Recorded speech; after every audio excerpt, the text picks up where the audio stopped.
जय हिंद दोस्तों, स्वागत है आप लोगों का हमारे चैनल टारगेट विद अजय में। आज की इस वीडियो में हम लोग जो नवीन सर दिल्ली पुलिस और एसएससी एमटीएस के लिए जो नवीन जीएस प्रैक्टिस सेट आज से स्टार्ट किए हैं, उसी का हम लोग रिवीजन वीडियो स्टार्ट करने वाले हैं। अगले 20 से 25 मिनट के अंतर्गत हम लोग यह जो 2 घंटे की क्लास थी उसका रिवीजन करने वाले हैं और बोर्ड पीडीएफ से हम लोग इसका रिवीजन करेंगे और यह पीडीएफ आप लोगों को टेलीग्राम चैनल पे मिल जाएगी, जिसका लिंक डिस्क्रिप्शन में दिया गया है। यह शुरू करते हैं आज के इस वीडियो को। क्वेश्चन नंबर पहला बात करते हैं। इसमें सर ने जो टॉपिक नीले रंग से लिखा गया है, यह टॉपिक दिए हैं और यह हम लोगों का टारगेट है कि एक दिन में हम लोग इस सभी टॉपिकों को रिवाइज कर लेंगे। इसलिए आप लोग जो जितने भी ये नीले रंग से लिखे गए होंगे उसे आप लोग ध्यान दीजिएगा। क्वेश्चन नंबर पहला की बात करते हैं तो एकाहार्य किसे कहा जाता है, जहाँ एक नृत्यक एक ही प्रदर्शन में कई भूमिकाओं को निभाता है। तो एकाहार्य जो है भरतनाट्यम में प्रयोग किया जाता है। बात करते हैं यह जो भरतनाट्यम है तमिलनाडु का शास्त्रीय नृत्य है और यह सबसे प्राचीनतम नृत्य है। और वहीं पर कथक की बात करते हैं तो ये जो कथक है यह नॉर्थ इंडिया का शास्त्रीय नृत्य है। उत्तर प्रदेश के साथ साथ राजस्थान में भी किया जाता है। और वहीं पर कुचिपुड़ी की बात करते हैं तो कुचिपुड़ी जो है आंध्र प्रदेश का शास्त्रीय नृत्य है। और वहीं पे कथकली जो है कथकली जो शास्त्रीय नृत्य यह केरल का है। और मोहिनी अट्टम, इसमें जो अट्टम और कली जो इसमें लगा रहेगा वो केरल का ही होंगे ज़्यादातर। वहीं पे बात करते हैं कुछ शास्त्रीय नृत्यों की संख्या की, तो टोटल 8 शास्त्रीय नृत्य माने जाते हैं। और वहीं पे 9वां शास्त्रीय नृत्य जो है छऊ को माना जाता है। और यह जो छऊ है टोटल 3 प्रकार का होता है। जो पहले नंबर का है जिसे सरायकेला छऊ कहते हैं, यह झारखंड में मनाया जाता है। और यहीं पे दूसरा जो है छऊ के प्रकार में ही दूसरा जो है मयूरभंज छऊ है, ये उड़ीसा मनाया जाता है। और तीसरे नंबर पर जो पुरुलिया छऊ है पश्चिम बंगाल में मनाया जाता है। नेक्स्ट हम लोग बात करते हैं कि शास्त्रीय नृत्यों की जानकारी किस पुस्तक से हमें मिलती है। तो जो शास्त्रीय नृत्य है इसकी जानकारी हम लोगों को भरत मुनि के पुस्तक जो नाट्यशास्त्र है उससे हम लोगों को इसकी जानकारी मिलती है। और वहीं पर हम लोग बात करते हैं कि भरतनाट्यम का नाम जो है अन्य नाम क्या है, तो उससे सादिर अट्टम या फिर दासी अट्टम के नाम से भी जाना जाता है। और भरतनाट्यम जो है यह तमिलनाडु के किस मंदिर में किया जाता है, तो यह चिदम्बरम मंदिर में किया जाता है। और इसमें टोटल शैलियों की बात करते हैं तो इसमें टोटल 3 शैली प्रयोग की जाती है। पहला जो है कला क्षेत्र, दूसरा जो है वाजुपुर और तीसरा जो है बड़ा नल्लूर। यह 3 इसकी शैलियाँ हैं। और वहीं पे बात करते हैं भरतनाट्यम की शुरुआत की, तो इसकी शुरुआत जो है अलारिपू से होती है और वहीं पे इसका अंत जो है तिलाना पे यह भरतनाट्यम समाप्त होता है। और इस जो भरतनाट्यम है शुरुआत हुआ था तो इस पर ब्रिटिश सरकार ने रोक लगा दी थी। तो यह रोक उन्होंने 1910 ईस्वी में इस पर रोक लगा दी थी। और वहीं पर भरतनाट्यम का जो संचालन करने वाला व्यक्ति होता है उसे नट्टुवार कहा जाता है। नेक्स्ट बात करते हैं क्वेश्चन नंबर 2 की। तो ये जो क्वेश्चन नंबर 2 है यह उत्सव से है और यहीं पे आप लोग इस टॉपिक को भी नोट करते हुए चलिएगा। बात करते हैं निम्नलिखित कथनों पर विचार करना है। तो पहला जो है त्रिपुरा की खार्ची पूजा को 14 देवताओं का त्योहार भी कहा जाता है, तो यह सही है। और वहीं पे यह प्रत्येक वर्ष दिसंबर के महीने मनाया जाता है, तो यह कथन गलत था। यह प्रत्येक वर्ष जुलाई से अगस्त के महीने में मनाया जाता है, तो इस प्रकार इसका राइट आंसर केवल 1 हो जाएगा। नेक्स्ट बात करते हैं त्रिपुरा जो है त्रिपुरा के प्रमुख उत्सवों की। त्रिपुरा में जो है होजागिरी केर पूजा और गारिया पूजा और बीजू संतरा और पीलक और नरमहल उत्सव, ये सब त्रिपुरा में मनाए जाते हैं। और नेक्स्ट है नागालैंड के उत्सव की बात करते हैं। तो नागालैंड में जो है हॉर्नबिल उत्सव मनाया जाता है। और यह जो हॉर्नबिल उत्सव है नागालैंड में किस पक्षी के लिए मनाया जाता है, तो यह धनेश पक्षी के लिए मनाया जाता है। एक इंपॉर्टेंट क्वेश्चन है। और वहीं पे हॉर्नबिल उत्सव की जो है शुरुआत कब से हुई थी, तो हॉर्नबिल उत्सव की शुरुआत जो है 2000 ईस्वी से हुई थी। और बात करते हैं नागालैंड के स्थापना दिवस, तो नागालैंड का स्थापना जो है 1963 में हुआ था, लेकिन यह हॉर्नबिल उत्सव 2000 ईस्वी से मनाया जाता है। इसे आप लोग नोट कर लीजिएगा। और वहीं पे यह टोटल कितने दिनों तक मनाया जाता है, तो यह टोटल 10 दिनों तक मनाया जाता है। 1 दिसंबर से लेकर के 10 दिसंबर तक यह मनाया जाता है। यह क्वेश्चन बहुत इंपॉर्टेंट है, बार बार पूछा जाता है। और वहीं पे नागालैंड के अन्य उत्सव की बात करते हैं तो आओलेंग और सेक्रेन और तुलुनु और मोआत्सु, ये सब नागालैंड के उत्सव है। और वहीं पे बात करते हैं मेघालय के उत्सव की। तो मेघालय में बांग्ला उत्सव, नोमक्रेन और बेहदीन खलम, ये सब उत्सव मेघालय में मनाए जाते हैं। और वहीं पे मणिपुर के उत्सव की बात करते हैं तो मणिपुर में डोल यात्रा और याओशंग ये उत्सव याओशंग उत्सव 5 दिन तक मनाया जाता है। और वहीं पे लाई हरोवा उत्सव और शंघाई और चुम्फा ये सब उत्सव मणिपुर में मनाए जाते हैं। नेक्स्ट बात करते हैं सिक्किम के उत्सव की, तो सिक्किम में लोसुंग उत्सव और सागा दावा उत्सव मनाया जाता है। असम की बात करते हैं तो असम में बिहू और भाओना मी द मीफी उत्सव और बैखो और रोंगकर और देहिंग पटकई उत्सव ये सब असम में मनाए जाते हैं। नेक्स्ट हम लोग बात करते हैं क्वेश्चन नंबर 3 की, तो क्वेश्चन नंबर 3 जो है ये हम लोगों का लोक संगीत से यह क्वेश्चन लिया गया है। बात करते हैं इसमें लोक संगीत की, तो इसमें जिकिर लोक संगीत परंपरा किस राज्य में लोकप्रिय है, तो यह असम में लोकप्रिय है। और वहीं पे बात करते हैं राजस्थान की, तो राजस्थान का लोक संगीत में पंखीड़ा और पनिहारी है। और वहीं पे एमपी की बात करते हैं तो एमपी में लोक संगीत पाई है। और वहीं पे झारखंड में अहिरा है। और भोजरी जो है छत्तीसगढ़ का है। हेलियोलू और हेरेलोऊ जो है नागालैंड का है। और वहीं पे जो बाउल सो है यह बाउल और भटियाली ये पश्चिम बंगाल का है। और ललिता और पोवाड़ा जो है महाराष्ट्र का है। और वहीं पे मांडो जो है गोवा का है। और खुबा केसई जो है मणिपुर का है। न्योंगा जो है अरुणाचल प्रदेश का है। और पिंडवानी जो है छत्तीसगढ़ का लोक संगीत है। और वहीं पे हम लोग बात करते हैं खेल से क्वेश्चन है क्वेश्चन नंबर 4, इसमें है कि प्रथम कॉमनवेल्थ गेम्स किस देश में आयोजित हुए थे, तो ये प्रथम कॉमनवेल्थ गेम्स कनाडा में आयोजित हुए थे। कनाडा के हैमिल्टन में हुए थे और 1930 ईस्वी में आयोजित किए गए थे। और कॉमनवेल्थ जो गेम्स है इसका नाम कॉमनवेल्थ गेम्स कब हुआ, तो 1978 में इसका नाम कॉमनवेल्थ गेम्स हो गया था। और वहीं पे बात करते हैं भारत में इसकी मेजबानी कब हुई थी, तो भारत में 2010 में भी इसकी मेजबानी हुई थी, नई दिल्ली में हुआ था। उस समय भारत की स्थिति जो है भारत की सेकेंड रैंक आई हुई थी। और टोटल पदक की बात करते हैं तो टोटल 101 पदक भारत लाया था, जिसमें से 38 गोल्ड, 27 सिल्वर और 36 ब्रॉन्ज मेडल थे। और वहीं पे बात करते हैं सेकेंड कॉमनवेल्थ गेम्स कब हुए थे, तो 1934 ईस्वी में लंदन में हुए थे। और जब 1934 ईस्वी में लंदन में आयोजित हुए थे तभी भारत ने इसमें पहली बार भाग लिया था। और वहीं पे बात करते हैं 2022 में भारत की रैंक क्या थी, तो भारत की रैंक 4थी थी। और वहीं पे 22 गोल्ड और 16 सिल्वर और 23 ब्रॉन्ज पदक भारत जीता था। और ये जो कॉमनवेल्थ गेम्स है कितने वर्षों के अंतर पर होता है, तो ये टोटल 4 वर्षों के अंतर पर आयोजित किए जाते हैं। और वहीं पे 2026 में आयोजन इसका ग्लासगो स्कॉटलैंड में इसका आयोजन किया जाएगा। नेक्स्ट बात करते हैं हम लोग क्वेश्चन नंबर 5 की, तो क्वेश्चन नंबर 5 है कि एशियाई खेलों के संबंध में निम्नलिखित कथनों पर विचार करें। तो कथन एक है कि भारत ने 1954 और 1986 में एशियाई खेलों की मेजबानी की थी, तो यह क्वेश्चन गलत हो जाएगा, यह कथन गलत है। और वहीं पर कथन 2 है कि भारत ने 1951 और 1982 में एशियाई खेलों की मेजबानी की थी, तो यह राइट कथन है। इस प्रकार हम लोगों का आंसर केवल 2 हो जाएगा।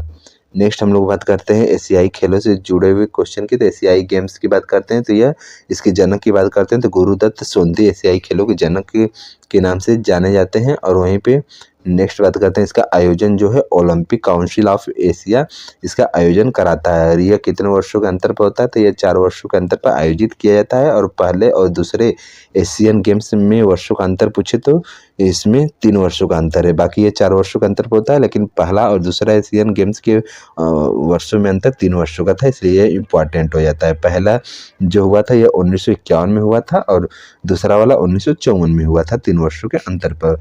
बात करते हैं 1951 में जो पहला एशियाई खेल हुआ था, इसमें फर्स्ट रैंक इंडिया की रैंक क्या थी, तो इंडिया की रैंक सेकेंड आई थी। और इसमें टोटल पदक 51 इसमें भारत ने टोटल पदक जीता था। यहीं से 1951 में हुआ था, इसलिए यहाँ पे 51 पदक भारत ने जीता था। और बात करते हैं इसमें टोटल कितने गोल्ड थे, तो इसे 51 का उल्टा कर देंगे तो 15 गोल्ड इसमें भारत ने जीता था और 16 सिल्वर और 20 ब्रॉन्ज मेडल भारत ने जीता था। और उसके बाद जो 1982 में इंडिया में हुआ था उसमें भारत की रैंक 5वीं रैंक आई थी। वहीं पे बात करते हैं 2022-23 एशियन गेम्स की, तो इसमें भारत की टोटल पदक 107 पदक आए थे, जिसमें से 28 गोल्ड, 38 सिल्वर और 41 ब्रॉन्ज पदक थे। और यह होंगजांग चाइना में आयोजन हुआ था। और वहीं पे 2026 का आयोजन जो है नगोया जापान में किया जाएगा। नेक्स्ट हम लोग बात करते हैं क्वेश्चन नंबर 6 की, तो क्वेश्चन नंबर 6 है कि वनडे क्रिकेट विश्व कप में भारत के प्रदर्शन के संबंध में निम्नलिखित कथनों पर विचार करें। कथन एक है कि भारत ने आईसीसी क्रिकेट विश्व कप 2 बार 1983 और 2011 में जीता था, तो यह कथन राइट है। और वहीं पर कथन 2 है कि भारत की पहली आईसीसी क्रिकेट T20 विश्व कप जीत 1983 में कपिल देव की कप्तानी में मिली थी, तो यह कथन गलत हो जाएगा। इस प्रकार हम लोगों का राइट आंसर केवल 1 हो जाएगा। और बात करते हैं हम लोग क्रिकेट के इम्पोर्टेंट क्वेश्चन की, तो क्रिकेट की बात करते हैं। इसमें से 2007 का जो T20 हुआ था, उसमें पाकिस्तान को हराकर भारत ने जीता था और इसमें MS धोनी की कप्तानी में जीते थे। और वहीं पे 2024 का जो T20 कप था, इसमें साउथ एशिया को हरा करके भारत जीता था और रोहित शर्मा इसके कप्तान थे। और वहीं पर हम लोग बात करते हैं कि 2027 में वर्ल्ड कप का आयोजन साउथ अफ्रीका और न्यूजीलैंड और नामीबिया में किया जाएगा। और नेक्स्ट हम लोग बात करते हैं कि भारत टोटल वर्ल्ड कप कितने बार हुए हैं, तो 1975 में, 1979 में, फिर 1983, 1987 इस प्रकार क्रम से दिए गए हैं। और इसका आयोजन कहाँ का हुआ था, तो फर्स्ट बार इसका विजेता कौन था, तो वेस्ट इंडीज, फिर वेस्ट इंडीज था, फिर तीसरे नंबर पर 1983 वाला इंपॉर्टेंट है, इस समय भारत इसका विजेता था। और इसके बाद 2011 का जो आयोजन हुआ था, इसका विजेता भारत था। इस प्रकार टोटल भारत इसमें 2 बार विजेता रहा है, 2011 और 1983 में, 1983 में और 2011 में भारत इसका विजेता रहा है। लेकिन इसमें क्वेश्चन पूछे कि भारत टोटल कितने बार फाइनल में गया है, तो भारत फाइनल से 2 बार बाहर हुआ है, 2003 के वर्ल्ड कप में और 2023 के वर्ल्ड कप में भारत फाइनल से बाहर हुआ है और दोनों बार ऑस्ट्रेलिया ही विजेता हुआ है। नेक्स्ट हम लोग बात करते हैं 1983 का जो क्रिकेट वर्ल्ड कप हुआ था, तो यह लॉर्ड्स के मैदान पे इसका आयोजन किया गया था। और लॉर्ड्स का मैदान जो है लंदन में स्थित है। और वहीं पे इंडिया के कप्तान कौन थे, तो कपिल देव इसके कप्तान थे। और इसमें रन जो है 38 रन के श्रीकांत ने बनाए थे और वेस्ट इंडीज को हरा करके भारत ने जीता था। और 2011 का वर्ल्ड कप जो है श्रीलंका और भारत में इसका आयोजन किया गया था। और फाइनल जो है इसका वानखेड़े स्टेडियम जो कि भारत में पड़ता है, यहाँ पे इसका फाइनल मैच खेला गया था। नेक्स्ट क्वेश्चन हम बात करते हैं पुस्तक से। क्वेश्चन नंबर 7 है कि लेखकों और उनकी पुस्तकों के बारे में निम्नलिखित कथनों पे विचार करना है। तो इसका राइट आंसर हो जाएगा कि the 1000 faces of night Geeta Hariharan द्वारा लिखी गई है। और वहीं पे क्वेश्चन नंबर 2 है, कथन 2 है कि the other size of silence Urvashi Butalia द्वारा लिखी गई है। और वहीं तीसरा है कि फॉल्ट लाइन्स मीना अलेक्जेंडर द्वारा लिखी गई है। और फोर्थ क्वेश्चन है कि things to leave behind Namita Gokhale द्वारा लिखी गई है। तो इसका राइट आंसर हो जाएगा 1, 2, 3 और 4, यानी कि सभी कथन राइट दिए गए हैं। नेक्स्ट हम लोग बात करते हैं क्वेश्चन नंबर 8 की। तो क्वेश्चन नंबर 8 जो है संविधान सभा से लिया गया है। क्वेश्चन नंबर 8 है कि संविधान सभा में क्रेडेंशियल्स समिति का नेतृत्व किसने किया था, तो अलादीन कृष्ण स्वामी अय्यर ने किया था। और वहीं पे बात करते हैं पंडित जवाहरलाल नेहरू जो है यह संघ शक्ति समिति के अध्यक्ष थे और संघ समिति और प्रांतीय समिति के तीनों के यह हेड थे। और वहीं पे बात करते हैं कि एम मुंशी जो है कार्य संचालन समिति के अध्यक्ष थे। और वहीं पे प्रारूप समिति के अध्यक्ष की बात करते हैं तो भीमराव अंबेडकर थे। और इसका गठन, प्रारूप समिति का गठन जो है 29 अगस्त 1947 में हुआ था। नेक्स्ट क्वेश्चन है कि मूल अधिकारों की समिति जो है सरदार वल्लभ भाई पटेल थे और अल्पसंख्यकों के भी थे। और संचालन और प्रक्रिया समिति के हेड राजेंद्र प्रसाद को बनाया गया था। नेक्स्ट क्वेश्चन नंबर 9 की बात करते हैं, निम्न कथनों पे विचार करना था। ये विचार करते हैं। क्वेश्चन नंबर फर्स्ट है कि संविधान सभा की कुल सदस्यता 389 थी, तो यह राइट है। और बात करते हैं संविधान सभा का गठन जो है 6 दिसंबर 1946 को हुआ था। और संविधान सभा का चिन्ह क्या था, तो उसका चिन्ह हाथी था। और वहीं पे संविधान सभा के पहले स्थायी अध्यक्ष कौन थे, तो राजेंद्र प्रसाद थे। और वहीं पे पहले अस्थायी सदस्य पूछे तो सच्चिदानंद सिन्हा को बनाया गया था। और यहीं पे उपाध्यक्ष पूछे तो HC मुखर्जी थे, फिर VT कृष्णमाचारी थे। और वहीं पे इसके सचिव का पूछे तो सचिव इसके पहले HVR एंगर थे। और वहीं पे संवैधानिक सलाहकार कौन थे? तो BN राव इसके संवैधानिक सलाहकार थे। और यहीं पे एक क्वेश्चन नोट करके लिखिएगा कि जो ये संवैधानिक सलाहकार BN राव थे, इन्होंने ही म्यांमार का संविधान को भी लिखे हैं। और वहीं पे मुख्य प्रारूपकार की बात करते हैं तो SN मुखर्जी इसके मुख्य प्रारूपकार थे। और इसमें संविधान सभा में टोटल महिला कितनी थी? तो इसमें टोटल 15 महिलाएं थी। और सर्वाधिक महिला की पूछे तो ये यूपी थी। और वह कितनी थी? तो टोटल 5 महिलाएं यूपी से थी। क्वेश्चन नंबर 10 की बात करते हैं तो भारत की संविधान सभा के संदर्भ में निम्न में से असत्य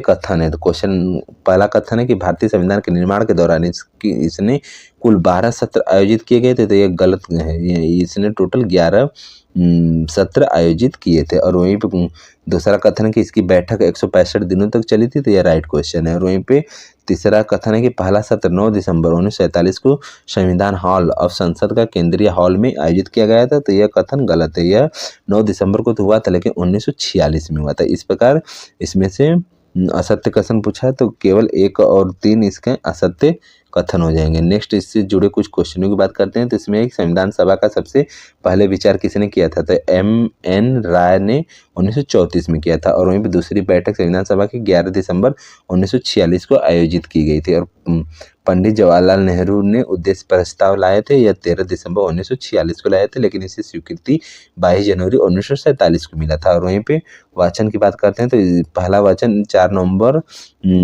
से लेकर के 9 नवंबर 1948 तक हुआ था। दूसरा 15 नवंबर से अक्टूबर 1949 तक हुआ था। और तीसरा 14 नवंबर से 26 नवंबर 1949 तक हुआ था। और वहीं पे संविधान सभा की अंतिम बैठक की बात करते हैं तो 24 जनवरी 1950 को संविधान सभा की लास्ट बैठक बुलाई गई थी। क्वेश्चन नंबर 11 के निम्नलिखित कथनों पे विचार करना है। तो भारत का मूल संविधान प्रेम बिहारी नारायण राय जादा द्वारा प्रवाहमयी इटैलिक शैली में अंग्रेजी में हस्तलिखित किया गया है। तो यह सही क्वेश्चन है, सही कथन है। और वहीं पे बात करते हैं कि मूल भारतीय संविधान में 1,17,369 शब्द और 251 पृष्ठ थे। तो यह भी कथन सही है।